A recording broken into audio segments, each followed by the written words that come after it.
হাতে বাকি আর মাত্র ৪৮ ঘন্টা। রাজ্যের বিভিন্ন প্রান্তে চলছে রামনবমীর প্রস্তুতি। বিশ্ব হিন্দু পরিষদ এবং বজরং দলের সদস্যদের কাছে এটি অত্যন্ত গুরুত্বপূর্ণ উৎসব। হাওড়ার বৃন্দাবন ভবনে চলছে এই উৎসবের প্রস্তুতি। অযোধ্যার রামলালার মূর্তিকে স্মরণ করে বানানো হয়েছে এখানেও রামলালার মূর্তি। তবে এই মূর্তি তৈরিতে ব্যবহার করা হয়েছে পরিবেশ বান্ধব সামগ্রী। আগামী ২৬শে মার্চ রামলালাকে নিয়ে তারা একটি শোভাযাত্রা বের করবেন। নেপথ্যে রয়েছেন বিশ্ব হিন্দু পরিষদের সদস্য বিকাশ ঠাকুর এবং বজরং দলের সদস্য রবি চৌধুরী। ওই দিন এই শোভাযাত্রা শ্রীপুর বি কলেজ থেকে শুরু হবে, তারপর জিটি রোড ধরে গিয়ে শোভাযাত্রা শেষ হবে রামকৃষ্ণপুর ঘাটে। এই রামনবমীর মিছিলকে কেন্দ্র করে হাওড়ার বিভিন্ন জায়গায় অশান্তির ছবি আজও হাওড়াবাসীর মনে দগদগে। তবে কলকাতা হাইকোর্ট এবারও নির্দেশ দিয়েছেন ওই একই পথে রামনবমীর মিছিল হবে।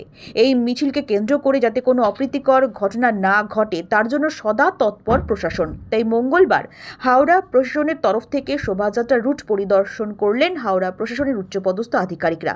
করা হয় রুট মার্চ। নেতৃত্বে ছিলেন হাওড়ার নবনিযুক্ত পুলিশ কমিশনার। এদিকে রাজ্যে বেজে গিয়েছে বিধানসভা নির্বাচনের বাদ্যি। সেই নির্বাচনকে সামনে রেখে মিছিলে যেন কোনো অশান্তি না হয় সেদিকেই বাড়তি নজর দিচ্ছেন প্রশাসনের আধিকারিকরা। এই ছবি উঠে আসছে এদিন বিকেল ৫টা নাগাদ। আপনি তো জানেন আমাদেরকে যা নির্দেশ থানা থেকে পেয়েছিলাম, ওই নির্দেশে বলা হয়েছিল আপনি রুটটা চেঞ্জ করুন। ওই রুটের জন্য আমাদের কোর্টে কন্টেস্ট করেছি। ন্যায়াধীশ আমাদেরকে সেম রুট দিয়েছে।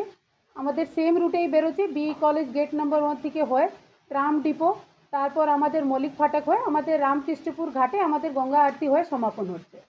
আমাদের মোটামুটি সব রেডি আছে। আমাদের কেন আমাদের যাত্রাটা অনেক বড় হতো, আগে বিশাল হতো, মানে অদ্ভুত থাকতো। লেকিন দুবাই থেকে আমাদের কোর্টে যাচ্ছি, একটা লিমিটেশনতে চলে এসেছি।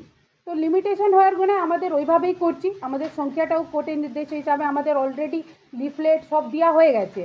আর এখন কি আমাদের ট্যাবলো, রামজির ট্যাবলো রেডি হয়ে গেছে, আর আমাদের দক্ষিণেশ্বর মন্দিরের ট্যাবলো রেডি হয়ে গেছে, আর আমাদের হনুমানজি ট্যাবলোটাও রেডি হয়ে গেছে।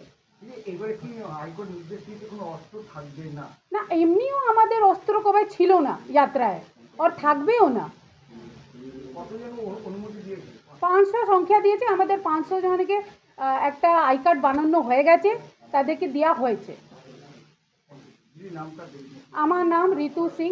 আমি বিশ্ব হিন্দু পরিষদ দুর্গা বাহিনী কলকাতা ক্ষেত্র।